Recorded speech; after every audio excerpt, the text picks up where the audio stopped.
How's it going, Rams? Welcome back to another week of CTV Sports. I'm Mike Walsh. And I'm Ruby Kayser, and here are your top stories for the week. CSU Football finishes the season with a shutout win over New Mexico on Senior Day. Women's swim and dive prepares for a road meet in Albuquerque. And finally, Out of Pocket returns as we select our favorite sports moments from the year. All that and more on CTV Sports, which starts right now.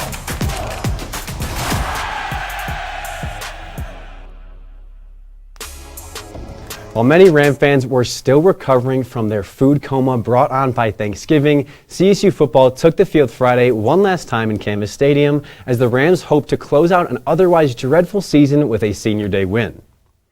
And they did just that, shutting out the New Mexico Lobos 17-0, making it the first time ever the Green and Gold have had a shutout on an opponent in Canvas Stadium history, with the previous coming all the way back in 2016 when the Rams did so to Fresno State 37-0.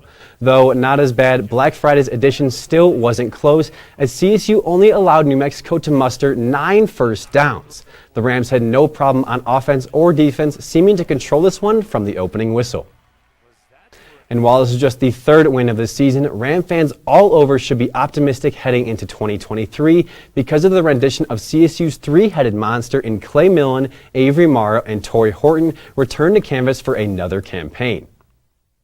And with that, we can only hope to see a repeat of some of their amazing stats from this year. Already, we saw Millen set both the school record for completion percentage at 72.2% and the FBS record for a freshman QB. And of course, Torrey Horton, who was the Rams' top target by far this year, amassing over 70 receptions and 1,100 yards total to land him at 9th most yards receiver in the nation. And last but not least, Avery Morrow put together a slew of 100-yard games on his way to over 800 total rushing yards on about 5 yards per carry. So overall, the season was not a complete failure as we saw some great development from our players and coaches. With the first year under his belt, Coach Norvell should feel much more comfortable and we should hopefully see a much better team come next fall. But that's a wrap on football. Ruby, what's going on with men's basketball? Thanks, Mike. And yeah, after a phenomenal outing against South Carolina on Thursday, CSU dropped its remaining 2 games in the Charleston Classic, losing to both host Charleston and Penn State by double digits. But the Rams returned home this past Saturday for a much easier opponent in Mississippi Valley State. Now, this is a team that got hammered 117-53 by 7th-ranked Baylor. Yikes. Granted, CSU is not Baylor by any stretch of the imagination, but it still hinted at the makings of a potential blowout. And that's exactly what happened. Colorado State swamped Mississippi Valley, forcing turnover after turnover. By the time the clock struck 0, CSU had 14 steals, and MS Valley gave away 25 possessions. The Rams also limited the Delta Devils to a 33% clip from the field. Their defense was terrific, and so was the offense, sinking 10 three-pointers and attacking the paint effectively, with multiple and one opportunities for the team in white. This all yielded a staggering 88-45 defeat. CSU guard John Tonje amassed a game-high 25 points on 8 of 16 shooting. Meanwhile, true freshman Tavante Jackson was a menace everywhere with 7 rebounds, 4 assists, and 5 steals. Isaiah Rivera had a solid night as well, scoring a dozen. Though starting guard Jalen Lake didn't put up striking numbers on the score sheet, head coach Nico Medved had this to say about his performance. I thought real key to the game was Jalen Lake's defense on Terry Collins, number 11. I thought he was really, really good early that way. Didn't let him get going, and I thought that kind of set the tone. And he's really smart. He's got good length. I think he started, taking a lot of pride in that. And it's not just about playing hard, but it's also being really, really smart and anticipating. And I thought he did a really, really good job of that. And I think the fans can see he's really taken a step forward on that end of the floor. Yes, and I know it's 1-7 Mississippi Valley State, but given the dubious trend of CSU basketball this first month, I'll praise dominating results wherever they arrive. And the Rams will hope to do the same tomorrow when they face Loyola Marymount. Mike, what should we look for in this matchup? Well, Ruby, though the name might not sound intimidating, I mean, none of you have probably ever heard of Loyola Marymount, and I don't blame you. The fact of the matter is that LMU is not a team to be taken lightly, and here's why. The Lions have won their last 4 straight, beating quality programs like Georgetown and, as you can see here, Wake Forest. Both of them who have some rich basketball history. Add in wins against lesser-known opponents in Bellarmine and Morgan State, and it's a 4-game win streak. However, they're not the only ones cruising, as your very own Rams have held their own when playing here in Fort Collins, mastering a 19-1 record dating back to last year. That's right, 19-1, including an 8-straight streak. So hopefully we can see more of that Moby Madness on Wednesday and keep that unbeaten streak alive. But that's enough about the men's club. Ruby, I heard the women were also pretty active over the break. That's right, Mike, and on the opposite side of the country too, as the Rams spent some time in Sin City for the Las Vegas Invitational. The doubleheader featured Mercer and Auburn, and may I remind you that this was on the heels of a highly contested Mississippi State game that saw the Rams come up just short. And the Rams bounced back immediately, besting the Mercer Bears by nearly 20 points. The story of this wasn't so much CSU's dominating play as it was Mercer's poor offense. The Bears didn't make a single 3, with an overall field goal percentage below 30. Because of this, there wasn't really any chance to get back in it, as CSU controlled the tempo and won fairly easily. However, Friday's bout with SEC foe Auburn was a little bit different. The Tigers and the Rams were neck and neck the entire 40 minutes. 18 lead changes had it tied at 73 apiece with 21 seconds left. Unfortunately, with less than a second left, Auburn drew a foul to go to the line for 2, making the first and missing the second. CSU had a chance but couldn't convert, falling 74-73. On the bright side, McKenna Hofschild was fantastic as always, and Sydney Meck was nearly perfect from the field. For how great CSU has played, it's hard to see already 2 losses on the record. Hopefully, the Rams can find steady shooting again as the non-conference slate continues to roll around. And as a matter of fact, CSU is back at it again as we speak. Mike, what do you have from Greeley? Thanks, Ruby. The Rams took the quick trip over to Greeley for a date with the Bears of Northern Colorado, and here's how that one is currently faring well into the second half. We're about 5 minutes left in the third quarter, and CSU is currently down 3 to UNC, 48-45. Although we do have some good performances, as McKenna Hofschild has 10 points and 5 assists already, as well as Sydney Meck with 13. CSU is also shooting worse than UNC, but hopefully they can change that in the rest of the third quarter and the fourth. But regardless of that outcome tonight, the Rams will have a few extra days of practice before their next home contest on Saturday when they face Western Michigan. Make sure to tune in next week to hear the results. And when we come back, CTV feature reporter Madeline Davis brings you unique insight into the video team for CSU athletics here on campus. Plus, I'll give you a detailed look at the NCAA Women's Volleyball Tournament. All of that and more right here on CTV Sports.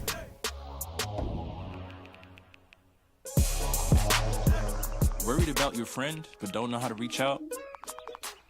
You could say, how are you, or get a fake tattoo. You could ask with an app if it works for you. You could chat with them in VR, it's all good. If you think you should check in, yeah, you should. Whatever gets you talking. Reach out to a friend about their mental health. Whatever gets you talking. Learn how you can help at seizetheawkward.org. Welcome back from the break, Rams. After a full month's worth of rest, CSU Swim and Dive will hit the pool again this Friday, traveling southwest to Albuquerque for a 3-way affair between Colorado State, host New Mexico, and Air Force. And with that, let's take a glimpse at the lines for each squad heading into this one. We'll start with our hometown team, the Green and Gold. The Rams are unbeaten at 4-0 with lopsided wins over Colorado School of Mines and New Mexico State. Though DU is uncomfortably close with the Wyoming sweep has undoubtedly been CSU's highlight thus far. Moving on, we see the Lobos have experienced a less friendly fortune of events, butchered by losses to North Texas, Wyoming, and Northern Arizona. They do have a pair of wins over local talents in CSU Pueblo and Western Colorado. However, they are still sit below 500 at 2-3. And finally, Air Force has only treaded waters twice, but they've pulled out both, including a similar line against Wyoming as CSU soared the Falcons to 2-0. And what's not listed is the recent impressive showing at the Phil Hansen Invitational in Houston, where they took second place out of 6 teams. So keep your eye on Air Force as we enter the weekend. Regardless, I'm excited to see how the girls perform down in the Desert Valley. But now, Mike, I hear there's another upcoming meet in the Rams athletics. Is that right? That's right, Ruby, and it's the first one of the season for track and field. The Rams will head down to the Springs for the Air Force Holiday Open, kickstarting a packed season that runs all the way through May, even spilling into June for the NCAA Championships. Nevertheless, Friday's festivities are sure to give CSU coaches a better idea of how they should manage the roster going forward. Soccer, volleyball, and football have all passed. It's time for a new round of Division I sports here on campus, and I am all for it. And us sports reporters and fans alike aren't the only ones experiencing a change. That's right, Mike, because with the transition from fall to winter also comes new efforts to capture all of the action. CTV feature reporter Madeline Davis joins us for an insight on that. Madeline? Thanks, guys. Over the course of this semester, one of my goals was to showcase people and organizations within CSU and Fort Collins sports that don't get as much attention. As a broadcast person myself, one area that really interested me was video and live production of college sports. I recently spoke with Ram Vision, a video and broadcasting branch of CSU Athletics, to learn more about what happens behind the scenes during your favorite CSU sporting events. Have you ever seen a video like this? Or maybe you've been on the Jumbotron. Perhaps even watched a Mountain West stream. Well, if you answered yes to any of those questions, you've witnessed the work of Ram Vision, a mostly student-operated branch of CSU Athletics. So this is our control room. Basically, all of our production for Moby in-venue and Canvas in-venue happens in here. In-game content is crucial to creating a fun game day atmosphere, and it's what happens in the control room that really makes the magic occur. For in-game content, we film for the cameras that are showing like the game on the board, but we also have sponsored content and fan interactions. This is mostly controlled by a director and technical director at the switchboard who communicate and work very closely with the marketing team. So this is the switcher board. This is for the technical director and the director. We're on comms talking with our cameras out there and talking with marketing. We follow a script, and this is the switcher board. So anything you preview here goes into preview, and then you cut and it goes into program, and then that's what's live on the video board and for stream. Ram Vision works with all CSU sports, but Lucy says that it's football that can be the most stressful at times. It is the longest, and it has probably like twice as much content as any other sport. We show up to football a lot earlier than other games. It's probably the most stressful. There's more fans, there's more things to get through, so there's more stuff that could get messed up, but it's also really fun. Lucy may only be a student, but she knows the experience and knowledge that she's gaining here will help her out a ton in the future. We're given a lot of responsibilities being as student employees, and everything we do here are applicable to like jobs after this. Even though we are students, we're given a lot of responsibility, and I really appreciate that. It was super interesting to see how many moving pieces go into creating a fun game day atmosphere and broadcasting a sports stream. Definitely opened my eyes. Mike, back to you. Thanks, Madeline. Ram Vision for sure does a lot for CSU athletics across the board, including volleyball. Which brings us to the elephant in the room. Unfortunately, the hype of hosting the Mountain West tournament dissipated real quick as the legacy of Tom Hilbert crashed to a flaming defeat in the first round last Wednesday. In an exhausting, hard-fought match, the third-seeded Rams lost a heartbreaker to sixth-seeded San Diego State as the valiant and desperate effort was not enough to overcome what had already been an iffy stretch as of late. CSU seemed to be on life support throughout, gasping for air only occasionally with a pair of two-point set win victories. But in the end, the Aztecs, who barely qualified for the tournament, came ready and with a mission, knocking off the home court threat in 5 sets. And though it was a rough exit, Fort Collins faithful should not be distraught because whoever is the new head coach will inherit pretty much the exact same locker room. Other than outside hitter Jackie Van Liefde, every team member returns, including the one on my right. So hopefully we can expect improved veteran play to make next year more memorable. But in any case, you might be wondering which Mountain West school actually did come out on top, because let me tell you, it was not San Diego State. Utah State will open with Arkansas, who comes in as the 6th seed on Louisville's side of the bracket. And though the Rebels were eliminated early because of the revamped NCAA tournament selection that allows 64 teams instead of 32, they actually received an at-large bid to make the field. Now, Ruby, wait, where'd you go? The volleyball expert left us at the worst time. All right, that's right. We're going to go to a short break, Rams. But when we come back, Ruby will provide you with an in-depth analysis of the women's volleyball tournament and its most intriguing matches in the opening rounds. So don't go anywhere.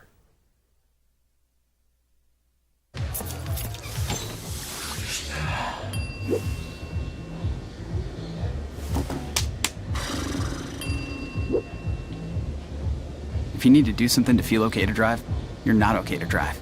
Don't drive buzzed. Quick, welcome back to CTV Sports. And hey, Ruby, women's college volleyball is increasingly becoming more popular. So what should we know about the broader landscape heading into the first round of matches on Thursday? Yeah, Mike. So on Sunday night, the much anticipated bracket was released for the NCAA Volleyball Championship. Unfortunately, the Rams fell just short one spot of making the tournament, as we mentioned earlier.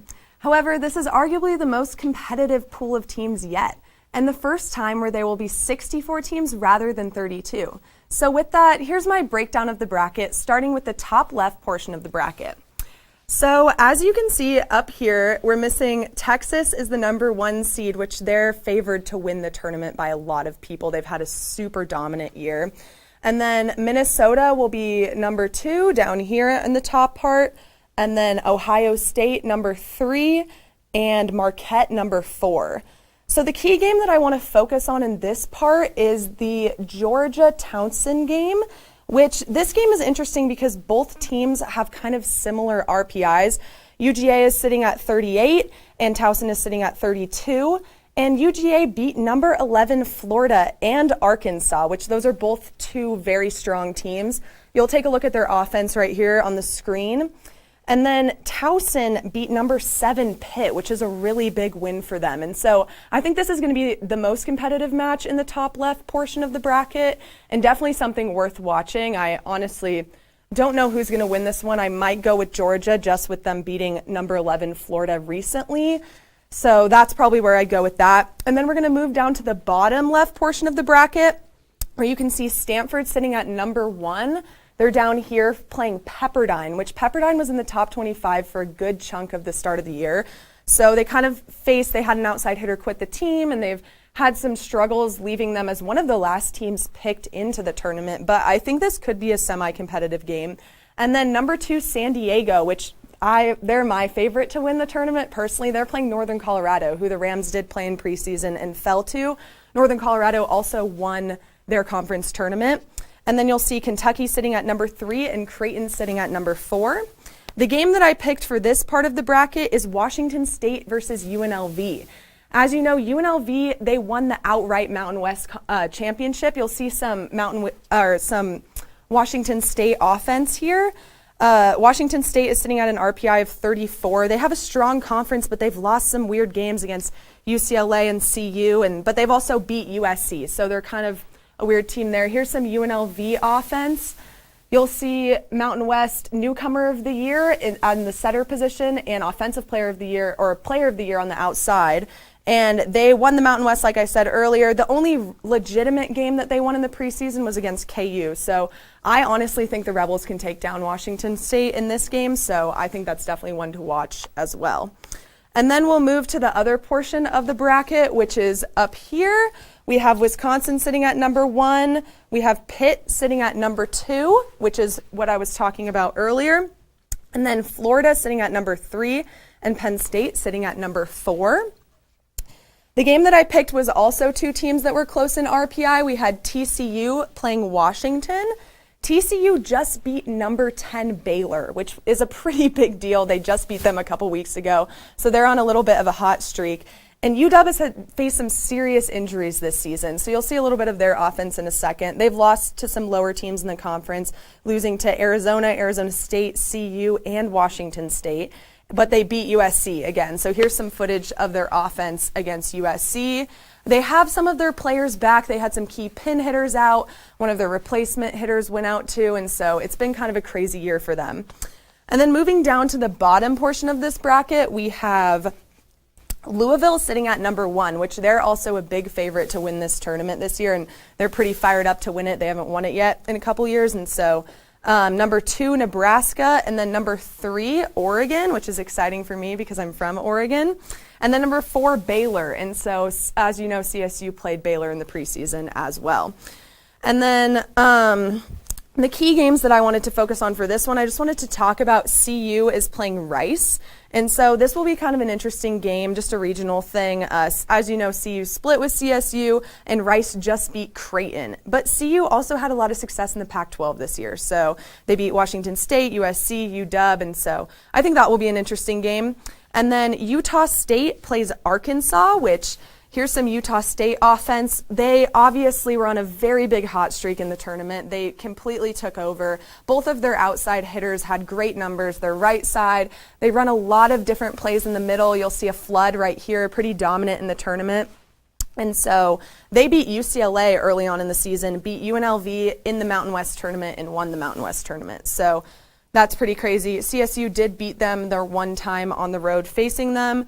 And then here's some of Arkansas's offense. You can see they have number 10 in the back row as their most dominant player when we played against them. She is kind of a feisty outside hitter, but they haven't done great recently, but they did just beat number 7 Georgia Tech. So that's kind of my breakdown of some key games, and I don't know about you, but I think it's going to be a very exciting tournament and an unpredictable tournament, as I'm always hoping for some big upsets. So I'd love to see San Diego win that game and see UNLV win their game too. Little shot for the Mountain West, but yeah. Very interesting stuff, Ruby. Thank you for that. But I have to ask you this. Who do you think will be celebrating in Omaha when it's all said and done? Well, Mike, like I said, I would love to see San Diego win that game, but I feel like Louisville might take it this year. Texas is really favored to get it this year as well, but I want to put my bet on San Diego. They've had a great year. They're 27-1, I believe, and they just won the West Coast Conference, and I'd love to see a smaller conference team win it this year. So, I mean, you're the expert, so I'm just going to go with the same pick as you. And with that, Rams, we'll take another break, but stick around, because in this week's version of Out of Pocket, we reflect on the CSU football season and the greatest sports moments of 2022, and you certainly won't want to miss it. Living with someone you don't know on the other side of the wall is hard, especially if you don't know how to be a good roommate. The first thing that you'll want to do to be a good roommate is make sure that you always stay quiet.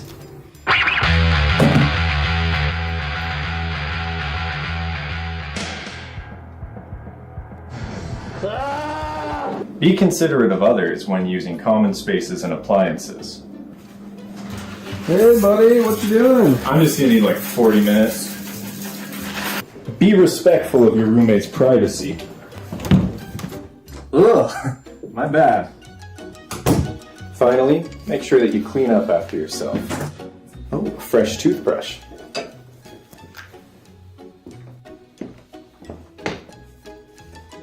Have you seen my toothbrush? Follow these tips to get along with your roommates and your landlord. and now while I know what Rams. Now, all the way back in late August, our very first show of the semester, Ella, Mike, and myself made predictions for CSU football in 2022. Fast forward 3 months later, and you already heard the result of the Rams season earlier in the show. Let's see if our inclinations stood the test of time.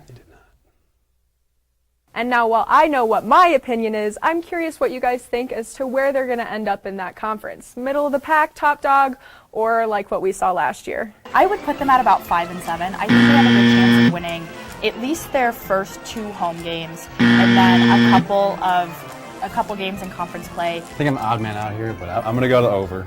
I'm going to go 7-5. I think you got Novell. They had a really good season last year. I think we can take Wyoming. They just lost pretty bad to Illinois the other day.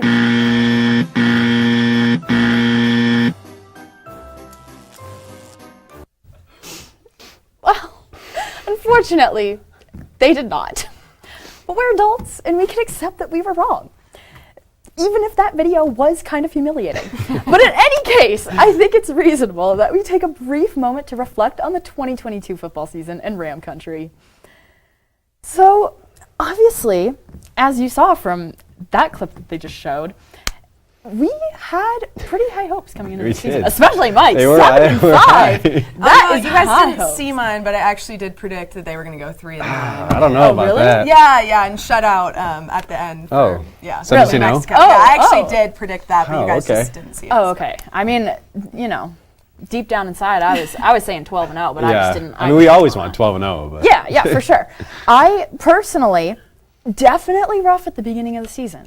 That Michigan, you knew they were going I to think it was rough overall, but You have to give them, though, that they did have a hard preseason. So they did. Yes. And Middle Tennessee, everybody thought they were going to win that game, but then Middle Tennessee they surprised a lot of people. They really were. and they beat Miami. Yes. They were not a bad team. That's a lot better than people And then thought. Sac State was first in their conference. They realistically, they weren't a bad team either. Yeah. Thank goodness the Mountain West is not the strongest football conference when it comes to college football.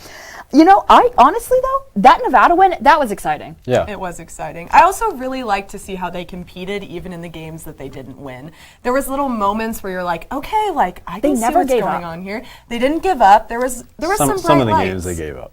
Boise State, they gave up. Okay, when you're getting smashed that hard, it's hard to not give up. But I think in the close games, they always competed. There was definitely improvement from the beginning of the season to the end of the season, though. Yeah. And that was from young players who were going to be here for a while. Yeah. So I honestly was just happy seeing the improvement. No, 100%. Yeah, we have Millen, Morrow, and Horton all coming back next year. And I saw maybe Mo Kamara might be coming back. I mean, he has an extra year of eligibility. He got second team in the conference. So Yeah, that's Chase pretty Wilson good. had a great last game, too. There were Yes, some he did. breakout games for people who we haven't really seen before this season. So. Yeah, there really were. Yeah, I mean, Aiden Hector had that touchdown in Nevada. That was great. huge. Yep. Yeah, I mean, a lot of young players, a lot of really, really strong potential talent, and Definitely, I think definitely. as they work more with Coach Norvell, and as they just work more as a team, I think they're really gonna start to mesh. And you definitely saw that towards the end of the season. I mean, it's our first season, head coach, new quarterback, new system. I think I way overestimated them with all that stuff coming into it. I should have seen, new system. New system, I should have went a little lower, but it's all right. CSU fans, if it makes you feel any better, Broncos have the same record. Broncos do have the same record right now. I don't know if that makes anyone feel any better. Yeah. I also was it was nice to see that people weren't giving up on Norvell right away, too. Yeah, I that think was really people are refreshing, really actually. sticking with him, and they believe in what he's doing, and it's people realize it's going to take some time, and I'm just glad that people aren't just super down on him because I think he's doing great things. I think most of that is because you can see the difference in leadership that it is different from Steve Adazio. And after the Steve Adazio era, that was just, it's good to see a positive change. But now moving on, December hits Thursday, which means the year is nearly over. And even though there's so much yet to be decided, including the finals of the World Cup and the college football playoff, the three of us wanted to give our favorite moment in the sports world from the 2022 calendar year. Okay, so I personally, apparently Mike misunderstood. I did. All of us misunderstood apparently. He didn't know that this could be any sports moment. Yes. Obviously, I'm a huge baseball fan, but I'm a Rockies fan, and there was nothing that particularly stood out to me. I guess I could have gone with, the Mariners making the playoffs for the first time in my entire lifetime. But a moment that really, really stood out to me, and this is going to go down probably as potentially my favorite CSU memory, was last year, the last home basketball game of the year. They played Boise State. It was the green out game. Everybody rushed the court, and then they hoisted up Kendall Moore, and everybody chanted, "I'm proud to be a CSU Ram." And I have not been more proud to be a CSU Ram than I was in that moment. That was one of the coolest things I've ever experienced. And it was the end of like an amazing season. It was. It was just like a big celebration, and everyone was so happy to be there. And Kendall had a great game, and that was his last game as a Ram. And so it was just, not his last home game as a Ram. That's a solid choice. But yeah.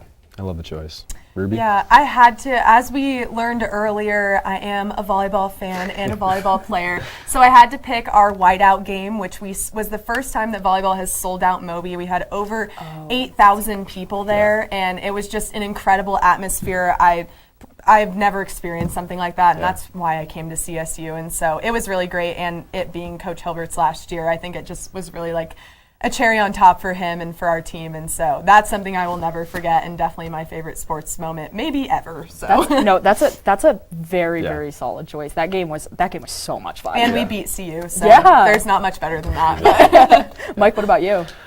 I did not know this is all overall. I thought this was just CSU moments. So I went with one from this year, which I think was a big momentum shifter. I think it was Isaiah Rivera's game winner against Gardner-Webb. The play overall was just a fantastic play. I mean, you can see it here, going full court, making perfect dribbles, and just a perfect shot. And I think even though, again, it was a bad team, Gardner-Webb is not that great of a team. We should have won that game by more. That still gave us huge momentum and led us to 2 more wins after that one. That was a good moment. You could kind of see me sitting down there in the corner. You did. Well, I didn't think he was going to make it. To be honest, I thought it was going to go into overtime, and then he did, and I was like, whoa! But with that, Rams, we have reached the end of our show. Make sure to tune in to a very, very entertaining CTV Geeks episode tomorrow, because the sports desk crashes the party.